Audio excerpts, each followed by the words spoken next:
Entonces, Tesla Mosquito Nasigasan. What's up? My name is Tesla Mosquito. I'm Plains Cree from Saskatchewan here in Canada. And this is YouTube. Hello, everyone watching this. If you're from New Zealand, what's up? See you in a bit. All right, so I'm going to interview myself here real quick. So experience with Indigenous leadership. So I watch all my other families' videos on YouTube here that they have up, and it's all awesome. And one part I want to talk about Indigenous leadership is probably real quick. Is probably end colonization is the system that the Europeans brought in regards to like the voting system where you vote for your chief and counselor, and then like it's usually one chief and five counselors. So the chief will have five people who help. One counselor will have education. One counselor will have a home like economics. The other counselor will have um, like just all sort this whatever it takes a government to do, that's what they do. And back in the day, what they used to do is they actually used to groom hereditary chiefs, where the chief's son, the first son, would actually be taught and groomed within the community how to run the community and everything.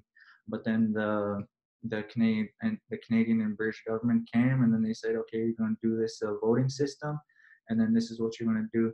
And then at first too, my mom remembers a story about when she went to there, and my mom's only like 57, and she remembers going to Mosquito Band Hall, and then she remembers when they first did the voting system, it wasn't secretive, or it wasn't like an anonymous ballot. It was actually the elders and everyone used to actually see, and they used to say, put your hands up if you vote for so and so. And I guess the head elders used to watch, and they'd make sure that all the people would vote for whoever was the hereditary chief and was the right person. So then they put their hands up. But then the Indian agent came, like the British government security guard basically came, and then he would watch. And then he started to notice what was going on, that nothing was even changing or anything. So, and that's when they came in with the ballot system, and they came in with the voting system. Yeah. So one more thing on that colonization part is, if you live on a reserve, you actually go to the hall and you vote. But if you don't live off the reserve, they ship a ballot to you in the mail. So then you just a check mark, and then you just put it in the mail, and then that's good. And then that comes with negatives and positives, because how can someone who gets a ballot mailed to them and then they check it and then they go, how are they even speaking for the people that actually live on the reserve, right? All right, so that's Indigenous leadership. Oh, another thing with Indigenous leadership is yeah, man. Personally, me, when I was a leader, like when I was younger, or even just now, like I have to make sure I'm not being like British, colonizing. And what's colonizing is oppression. And yeah, in the past, when I was a young leader, I used to like oppress people in sports sometimes too. I'd oppress them, and I'd be like instead of like lifting them up, or else some of my friends, I'd be like attacking them, instead of lifting them up. And then all of a sudden I learned what oppression means and everything like that. And people oppress people to have some kind of power over them, you know what I'm saying? And then so when you start to reflect on your own life, and how you're like, oh man, I'm not really being like very productive with helping people. I need to switch up. Or maybe I thought I was helping them doing it this way, but actually I'm just oppressing them, and trying to take full control instead of like giving them the power to uphold themselves and do what they do. And that's it goes back to the voting system, because they want the government wants like control, instead of like being totally hands off and anonymous, and letting Indigenous people do whatever they do in the past. Because in the past we had our own government system that would work, and then we got brought in with this other system through colonization. And decolonizing educational practices. Yeah, man, you have to be Indigenous first.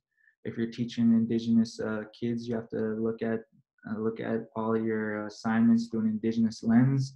Me, I grew up in like white schools, where I'd be the only Indigenous kid there. So then when I went to ITEP, Indigenous Teacher Education Program, they said you have to look at the education through your students' eyes. And not one teacher that I remember looked at one white teacher that looked in the education through my eyes and was like, oh, maybe we could give Tesla an option to do something like on indigenous topics, you know what I'm saying, and stuff like that. I remember in grade 8, I actually came up with it myself because like they gave us topics, and then all of a sudden I told my teacher, I was like, hey, what about this and this, like about the res?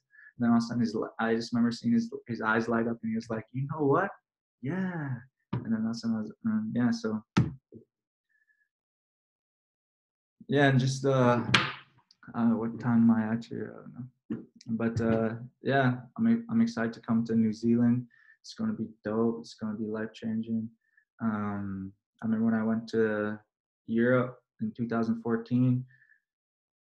So when you're from the land and you're indigenous and you're Indian, they want you to totally feel like you're totally foreign in your own land, in your own backyard. You don't even you live here in my house, and I go down to the local store. And then when I was younger, I used to feel like anxiety and be like, oh man, I don't even know if I'm supposed to be in the store. You know, what is that guy thinking? What is the store clerk thinking? Maybe he thinks I'm stealing. And then I used to like not even feel at home at in my own land. And then I remember taking this plane. I went all the way to Europe, went to Germany. And I remember just going there, and I was like, whoa, I'm like all the ways across the world, across Turtle Island, across the whole big water. Man, I'm foreign now. Like I'm foreign. I'm not from here.